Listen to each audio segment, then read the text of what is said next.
sink, but it may not fit his kitchen sink, so he can't use it. So they're trying to educate. They do understand that the problem still exists, even though the lead content may be down. Now you have copper, because what have you done? With the chemicals that you've put in that water, you have now aggravated the copper pipes. So, and the other thing is the people simply do not trust it.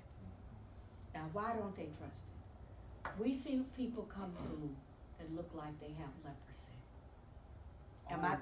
Am I telling the truth? You see my hands? I purposely did not put lotion on them. You see my face? It's oily. So you know I have an oily skin. So why are my hands like this? Because I wash them more than anything else. You go to the bathroom, you're washing your hands. You know, you pick up to eat, you're washing your hands. If you pick up something behind somebody, you wash your hands. My hands are just dry. So if you can imagine my skin drying, there's others who cannot handle the chemicals. It's not the lead, and they cannot give us an answer to it. The meetings that I sit in, that I share with you, I go to once a month, once a week, they cannot answer. If they could, Mrs. Bonner, we would not be one of the sites that has been chosen to be a help center. We will be distributing water, mitigating foods, mental health, see, and physical health, and personal care items, which is exactly what we try to do. You say, what can we do to help? You're talking about 100,000 people, and we could only get enough money for 2 centers in this whole city, where benefactors such as United Way, such as PepsiCo, such as the Mott Foundation, say we will donate enough enough money to meet the needs of only 2 centers. Now do you understand? Even though our church here, Greater Holy Temple, is allowing, they're not giving us any money to utilize our facility. We're doing this because the need is there. The only thing that they've agreed to do is pay for the snow removal. When they tear up the parking lots, and you know they will, with those 18-wheelers coming in, and that's only up to $15,000 a year. So what we've decided we want to do is we want to keep our nutrition center open. Right now, my husband goes out and he'll preach, and he'll bring that money in, and we go to the food bank, and we purchase diapers of all sizes, diaper wipes, mitigating foods, anything, produce, because that's so needed, especially for mental growth. Anything that we can purchase.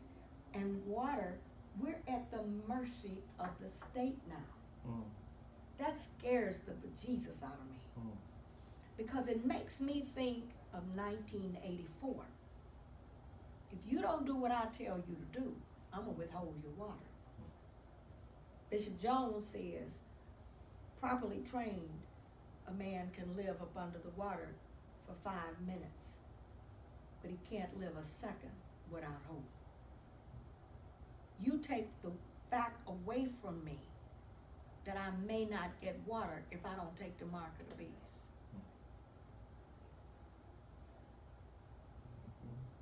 That scares me. Therefore, I do not want us to close our nutrition center. We need financial help to keep it open. He's 79 years old.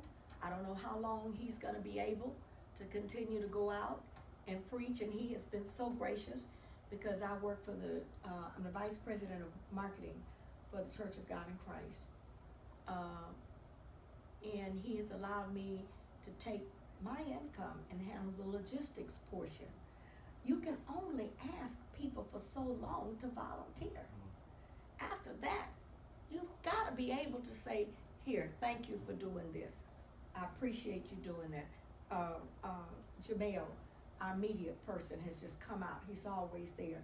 I can't keep asking him to use his equipment and stuff for free. Then those kinds of things are not included in their budget because they're not on the ground. But when PepsiCo got ready to make this donation, they made a donation of $572,000. You know the church that, you know where they came and set their model up? Right here. Everyone that has come to this city, they have used us as a model, including the President of the United States. He sent his advisory board in. They met with us for 2 to 3 hours and walked our facility because they set everything up. Dr. Bonner, I'm afraid of lack of water because they're saying FEMA pulled out on the 15th of August. The United States government is no longer helping this city with water.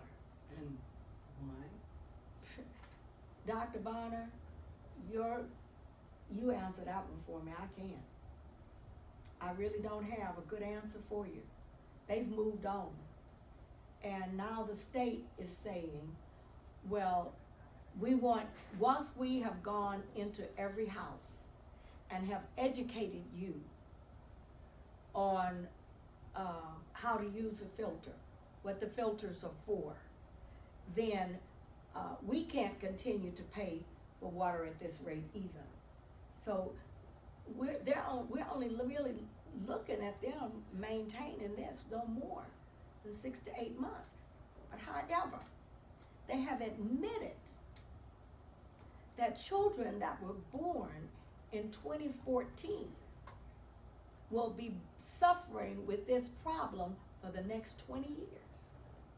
How do you pull out? Why? Because we don't look like Florida or Louisiana where you can see the devastation. You cannot see the devastation in a black man's mind. You cannot see that this is some form of genocide because you can't physically see that. I can put lotion on my hands and you say, well, they're fine, but they aren't. Touch them. They are so dry. You see how they're so dry. My hands are dry. Not because of my age, because if it was, you'd see it in my face.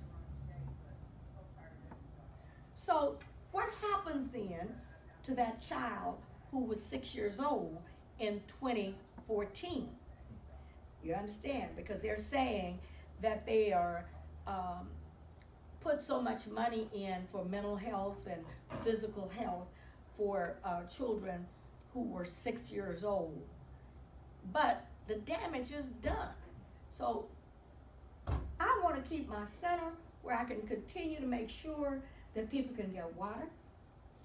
I want to make sure that they can continue to get mitigating foods. That's what I'm looking for. That's what I want. The people that come through my lines. Dr. Bonner, yesterday we were giving out mitigating foods and water. People still, 9 months later, yesterday was September the 1st. That's 9 months. Crying, literally. It was on TV, on the news last night. They were crying, saying thank you. Because you know what? All of the other churches basically have stopped. Yes.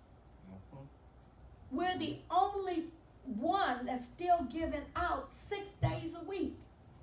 6 hours a day, Monday through Saturday. Even the health center says we'll only do 4 days a week. 6 hours a day. 4 days a week. No one wants to do what we're doing. They're tired. In Louisiana, in Florida, in Texas, you can walk in and you can see the damage a hurricane has done or a flood has done. But when you get through, you can come in here and take all this sheetrock out of here. You still got the frame of this building.